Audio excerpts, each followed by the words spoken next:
દ્વારકામાં તમને બે વસ્તુમાં ક્યારે નિશ્ચિતતા નહીં મળે. એક દ્વારકાધીશના દર્શનમાં કેટલી લાઈન હશે અને બીજું વાંકલના સમોસામાં તમારે કેટલી રાહ જોવી પડશે. આ છે હિરેનભાઈ, જે કે વાંકલ કૃપા નામથી સમોસાની દુકાન ચલાવે છે અને એમના સમોસા ખાવા માટે લોકોની એટલી ભીડ થાય છે કે જેટલા સમોસા બને છે એનાથી 4 થી 5 ગણા લોકો પહેલેથી જ ઊભા હોય છે. અને મજાની વાત એ છે કે તેઓની દુકાન માત્ર સાંજે 4 થી 5 કલાક જ ખુલ્લી હોય છે. એટલે જો તમે નસીબદાર હશો તો જ તમને દ્વારકાધીશના દર્શન થશે અને તો જ તમને દ્વારકાના પ્રખ્યાત વાંકલના સમોસા ખાવા એ મળશે. મિત્રો, હું છું હાલ દ્વારકામાં અને દ્વારકા આવો અને વાંકલના સમોસા ના ખાઓ તો કેવી રીતે ચાલે? તો ચાલો તમને બતાવું વાંકલના સમોસા શું છે.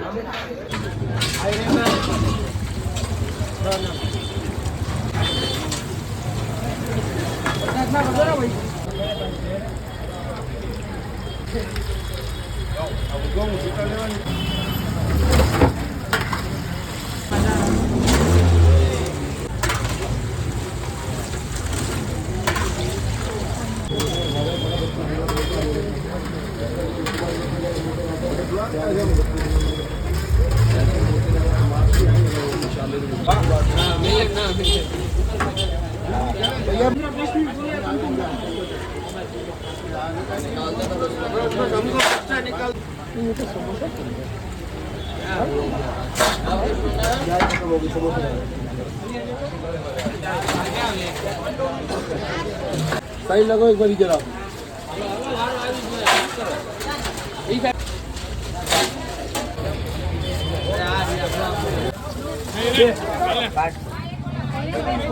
સો સમોસા બનીને આવી તો ગયા છે, પણ તમે જોઈ શકો છો કે કેટલી બધી ભીડ છે અને આ ભીડમાં આપણો નંબર કેવી રીતે અને ક્યારે લાગશે એ હવે જોવું રહ્યું.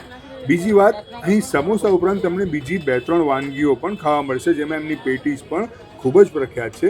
પણ 90 થી 95% લોકો માત્ર ને માત્ર સમોસા માટે જ લાઈનમાં ઊભા રહે છે.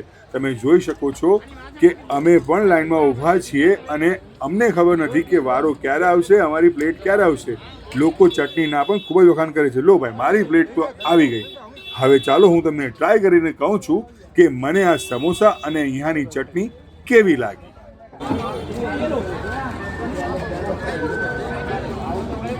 તો આ છે વાંકલના સમોસા, જ્યાં 4 સમોસાની એક પ્લેટ આપવામાં આવે છે. 20 રૂપિયાની 4 સમોસા મળે છે અને એની જોડે એક રગડો કો, સબ્જી કો કે ચટણી કોઈ એક વસ્તુ આપવામાં આવે છે અને ખાવા માટે અહીંયા અલગ ભીડ થાય છે.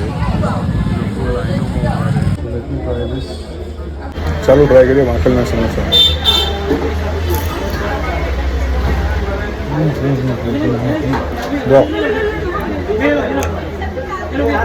સુપર. ચટણી ખૂબ જ અદ્ભુત છે. મેં મારી જિંદગીમાં બહુ બધા સમોસા ખાતા છે, દાળના, બટાકાના, પણ આ કંઈક અલગ છે.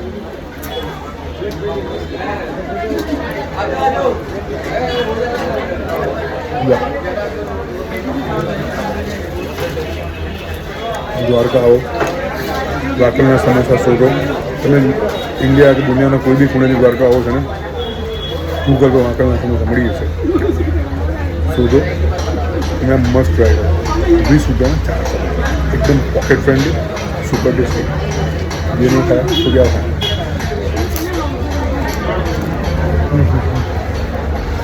पापड़ी पड़ी गई.